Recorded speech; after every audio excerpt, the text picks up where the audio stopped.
I know I say this in almost every video, but now we really did get some of the craziest information ever. I'd say probably the most universe-shattering piece of information lore since the release of the first Chronicle and potentially in all of Warcraft history. In fact, a lot of this is quite obviously contradicting, and I'd even go as far as to say it retcons quite a bit of the Chronicle. So, what exactly is this new information? What is this seventh force? And let's try to untangle this mess of speculations in the simplest manner possible. Let's start off with what we know 100% for sure. So, in Tazavesh, the Whaled Market, aka the brand new dungeon in 9.1, we run into probably the most interesting written notes in the history of Warcraft. Now, I've talked about this in many videos, but the brokers are these crazy, mysterious beings that can't be trusted, and we run into a goldmine of their information, essentially a summary of their life's work. Of course, we still don't know what their purpose is, but this one guy named Al-Firim is sort of like a broker, mathematician, explorer, interdimensional genius, and he is on this grand expedition to determine the actual origins of the universe. The word actual is crucial because he even mentions in his report that every single race has their own fairy tales and fables and the ways they see the universe and the ways they lie to themselves. Even the Chronicle, which we thought was the encyclopedia, ended up being just tight and biased information. So this Al-Firim guy has been out there on this crazy quest to learn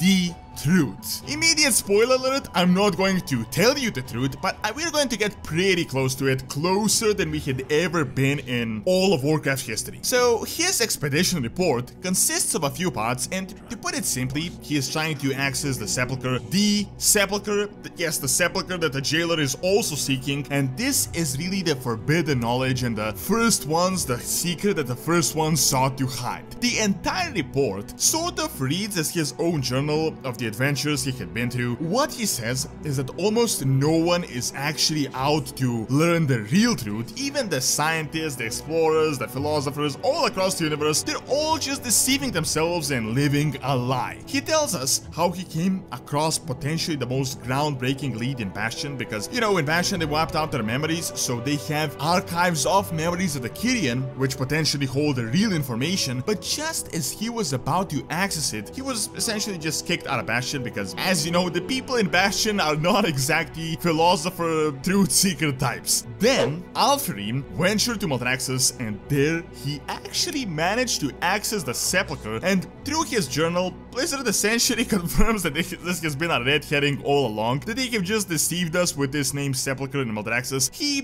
did learn some interesting stuff here, but when he got to the actual documents, you know, like the real stuff, he was kicked out, and the Maldraxxi told him that the tomes were only for the eyes of the Primus and no one else. Now, following his adventures in Maldraxxus, he reaches Oribos. There, he has a really interesting conversation with Overseer Kasher, the Will of the Arbiter, but soon enough, he realizes that he barely learned anything because Kasher is obviously blind to the truth, seeing that the voice of the Arbiter is the law and that he's just blind to anything outside of that. However, more interestingly, he learns that the Overseer had shared much the same information with his own rival, more than likely another broker that he's been trying to thwart his efforts. Who this rival is could most likely be Venari, the female broker that has been helping us in the Maw. Why she's working to thwart this secret knowledge is honestly at this point just impossible to tell. Either she doesn't want anyone to know the real truth, or this guy does not really want to reach the sepulcher just out of curiosity, so he in fact may be the bad guy.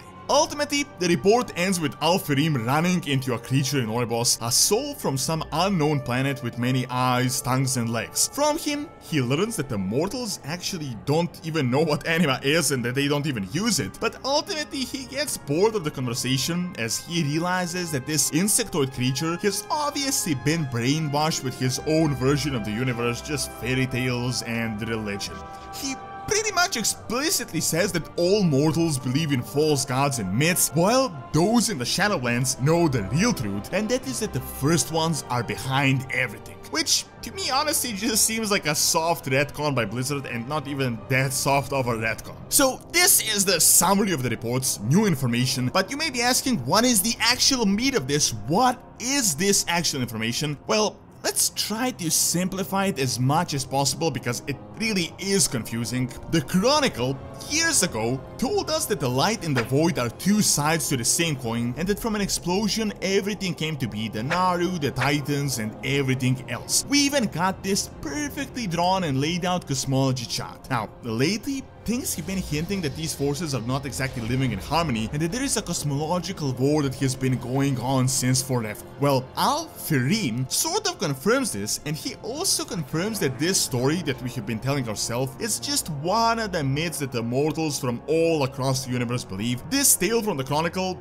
just seems like the Azeroth version of our very limited view on the real truth of how the universe works. What Al-Firim learned in what he tells is the greatest discovery of all time is this: the origins of the universe are actually unclear. There are references to forces so primal that there is no frame of reference to them, like you literally cannot even imagine them. How the forces were formed, we don't really know, but what is certain is that great powers eventually took shape, and he settled on 6 of them. This is pretty much the cosmology chart: life, death, light, void, order, and disorder, so 6 of them. Now, what is really interesting is that originally all these forces existed in strife, however, not strife as us mortals would imagine them. He says they were 100% in opposition to each other, but it is unclear whether this was an actual war or that the opposition was benign. There was an imbalance out there that is also certain. Eventually though, the 6 forces came together. More importantly, they were brought together and they reached a form. Now, with a framework in place, all that we now comprehend came to be, and the structure was formed,